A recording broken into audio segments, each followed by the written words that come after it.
Tonight, a woman charged with attempted murder over a stabbing at a Whyalla home. And wild winds cause a fishing vessel to sink off the Port Lincoln Wharf.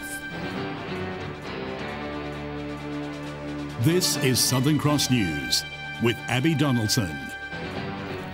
Good evening. A 37-year-old Whyalla Stewart woman has been charged with attempted murder over a stabbing at a Whyalla home in the early hours of this morning. Police were called to Panther Street just before 3:30. The female victim was rushed to the Whyalla Hospital in a serious condition before being flown to the Royal Adelaide Hospital. It's believed the pair are known to each other. The accused has been refused bail. SA Minister for Environment and Water David Speers has made a flying visit to Port Augusta's old power station site. He's disappointed the controversial fine to the Flinders Power over ash dust pollution has overshadowed the positive developments on the site. The power station site has swirled up controversy since it closed in 2016. The new Environment Minister using a stop-off in Port Augusta to visit the site that's had locals kicking up dust. It was very important for me to get on site, to walk around and understand how the rehabilitation of this site is progressing.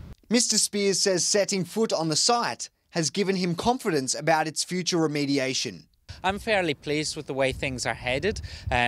Rehabilitation is well progressed, revegetation is underway. Although the remediation effort has been recently clouded with controversy, the company tasked with the cleanup, Flinders Power, was handed a $2,200 fine for allowing ash dust to leave the site and blanket the town. The minister says he's disappointed the fine has deflected attention away from the positive remediation efforts, but he concedes the penalty may not have been enough. I don't think that helped give confidence to the local community that the EPA was managing this process in a way that the community wanted. The minister met with the local council this afternoon to discuss the fine by the EPA, as well as the rehabilitation of the foul-smelling Bird Lake. The government hopes to have the clean-up effort underway before the stench flares up in the coming summer months. Garth Burley, Southern Cross News. Port Pirie Regional Council has reached a decision with Nyrstar to pack up the smelter's workers' camp early now that the multi-million-dollar redevelopment has finished.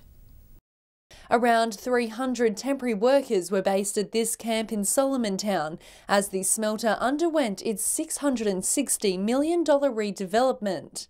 Cabins for sleeping arrangements, also for kitchen areas. I think they had a gym there as well. The lease had been negotiated for 5 years, but now that construction work is complete, Nyrstar and Council have reached a new agreement. Terminate that lease early. So that they can start removing buildings from the site and get back to their normal operations here in Port Pirie. It's hoped Nyrstar will be in a position to hand the land back over to Council soon. I'm surmising that by the end of the year a majority of their transportable buildings will be off-site. Council is now investigating the possibility of developing new commercial business outcomes for the soon-to-be vacant block, which already has underground infrastructure work installed. To see if we can develop it into something else in the long term, but we're still looking at those options before Council and won't be making a decision in the short term on that one. Rachel Nell, Southern Cross News. Wild winds caused a fishing vessel to come loose and sink just off the Port Lincoln Wharf in the early hours of this morning. At about 2 o'clock, winds of up to 48 knots saw the sardine boat's mooring lines break, throwing the vessel into the old Trowbridge loading berth. Flinders Ports and the boat's crew were able to secure the vessel to the wharf. The crew came down, tried to salvage the situation, but it just got out of hand. The line started twanging, and before you know it, she'd come away. She was hitting the Trowbridge tie-up area. Here we are. The boat is now sitting in 2 to 3 metres of water, and absorbent booms have been set up around the boat in case any oil is released. Efforts will be made in the next few days to attempt to refloat and repair the vessel. The state opposition leader will make his first visit to the EP since taking on the job. Peter Malinauskas will visit Port Lincoln on Sunday, taking in the annual show. He'll then move up to Whyalla on Sunday night and meet with local groups on a number of issues. His Whyalla visit will also include a meeting with Whyalla Steelworks owners GFG. The trip is part of his Labor Listens tour, which is trying to reset the party after losing government at March's state election.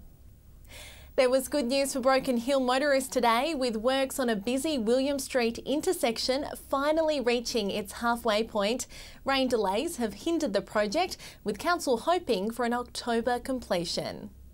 One lane down, one to go. The intersection of Williams and Chloride Street was identified by Roads and Maritime as needing a major reconstruction, a project that's costing around $1 million. And along with doing that reconstruction, Council's also going to chip in its own money and improve a bit of the drainage there to try and stop a bit of that flooding that usually occurs at that intersection. It's that flooding which has caused a number of delays for work crews. Work on the intersection started in May, but has been hampered by rain. While the recent heavy downfalls have been welcomed, water has had to be pumped out of the worksite on 2 occasions. Additionally, once Council started digging, they discovered soft soil. We found a lot of very weak soft soil under the intersection, which probably is what caused it to start failing in the first place. So we've removed about 230 tonnes of that soil. We've replaced it with road-based and geofabric. Further excavation work will soon get underway, with one-lane traffic still in place. We're shooting for October 5 at this point, but if we can bring it in any earlier, we certainly will. Rain could set us back again, but if we get some rain, I'm sure we can live with it. It'll be good for the region. Patrick Reinke, Southern Cross News. Still to come tonight, what's in store for the Port Lincoln show this weekend? A 41-year-old Port Pirie man will remain behind bars after police allegedly located a number of stolen items at his home yesterday. Police recovered electrical tools, trolleys, first aid kits and other items previously reported stolen from the local hospital and other businesses over the past few months. Investigations are continuing as police search for 10 linen trolleys, also reported stolen from the hospital. A lucky escape for a man after he was hit by a car at one of Port Lincoln's major roundabouts. Just before 6 p.m. last night, police and ambulance crews were called to the scene at Mortlock Terrace. Police believe the man may have tripped over the curbing before a car made contact with him on the road. While he only sustained minor injuries, he was treated at the scene by paramedics and taken to hospital. A 37-year-old drunk driver has been caught speeding near Whyalla. The man was clocked travelling 152 k's in a 110 zone along the Lincoln Highway yesterday afternoon. He allegedly returned a positive reading to methamphetamine when police pulled him over. He was fined $980 and lost 7 demerit points and was prohibited from driving for 24 hours. Broken Hill's Tidy Towns team will be cleaning up the local cemetery this weekend and are encouraging locals to get involved. Many hands make light work. We're getting rid of a huge amount of rubbish. Tomorrow, the local Tidy Towns Committee will hold its third clean-up in the Broken Hill Cemetery this year. Their last meeting saw them gather over 120 bags of rubbish. People do have a lot of respect for those that have gone before them, and I think they also understand that there's an awful lot of people buried in this cemetery whose children and great-grandchildren, grandchildren, all those things are not in the city anymore. It's estimated around 50,000 people are buried in Broken Hill Cemetery. The sheer size of it is massive. Miss Adams says Tidy Towns aims to clean multiple sections throughout the year. Tomorrow's clean-up will focus on the front of the cemetery along Rackhouse Street. We're getting quite a lot of people turn up, so that's really, really good. It means something to them. Most of them probably have someone that they know buried out here. All the equipment is supplied, including gloves, hats and water. The Tidy Towns team will meet at 8 o'clock tomorrow morning at the bus shelter. Patrick Reinke, Southern Cross News. Broken Hill residents are being encouraged to nominate an outstanding police officer who has gone above and beyond their duties. Nominations are now open for the 2018 Customer Service Excellence Rotary Police Officer of the Year Award. Locals can nominate an officer for things like being accessible or keeping them informed. Nominations can be made on the New South Wales Police website. $12,000 has been raised for the Whyalla Special School thanks to the annual Junk to Funk. The event sees teams create fashion garments out of reusable and recyclable material. Over 150 people turned out last week to see the show, with the winning garments now on display at Whyalla Council.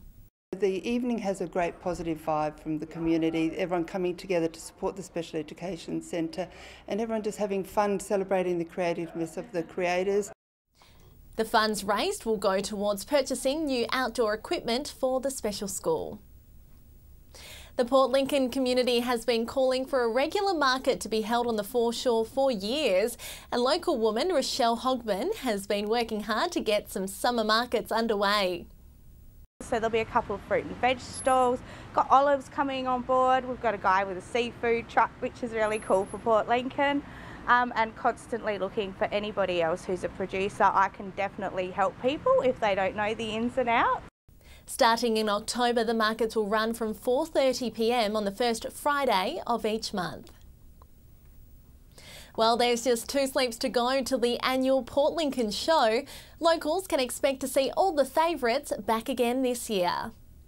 Roll up, the countdown to the Port Lincoln show is on. The annual show has been a staple in the town for over a century, and the last minute touches are well underway. I've been to community shows to feature the local produce and local talent and to highlight that, and for families, so we just want a nice day and lots of people.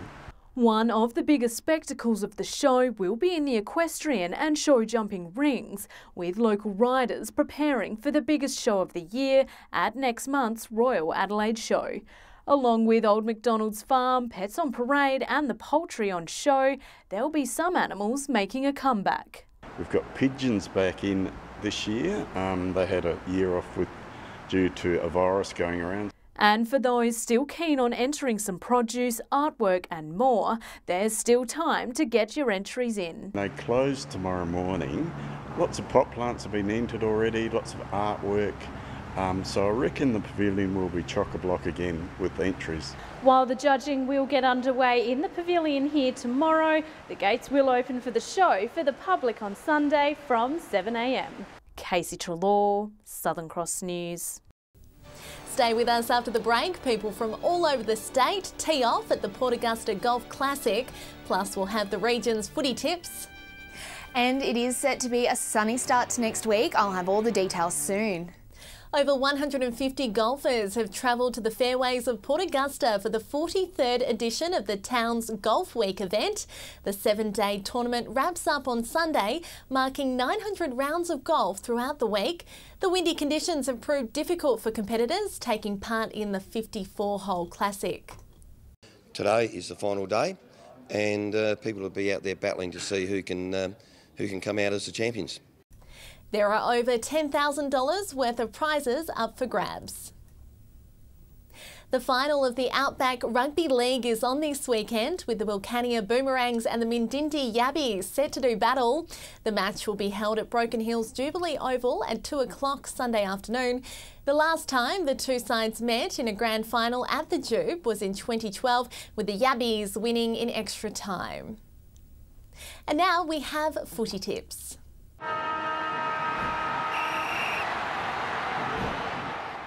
Hello and welcome to the last minor round of SGL football. With the final 4 set, these games don't count for much, and the top 4 teams may take this opportunity to rest any sore players coming in the finals.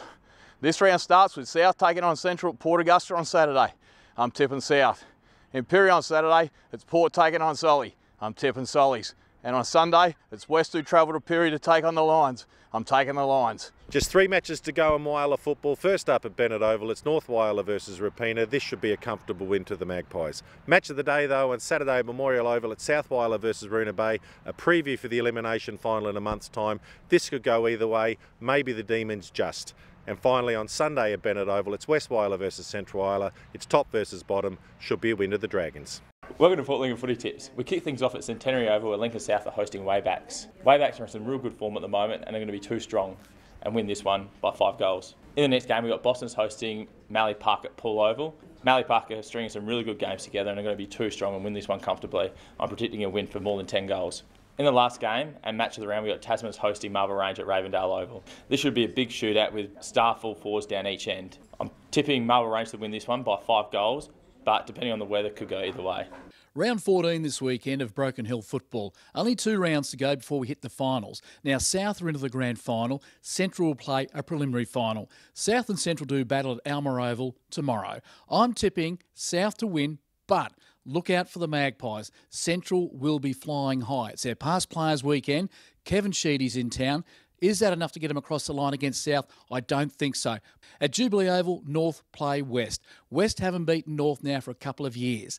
Can the Robins put a dent in the Bulldogs' finals aspirations? I don't think so. I think North can win on the back of a very talented midfield. North to beat West, South to beat Central. But I'm tipping South and Central will be the match of the day at Alma Oval.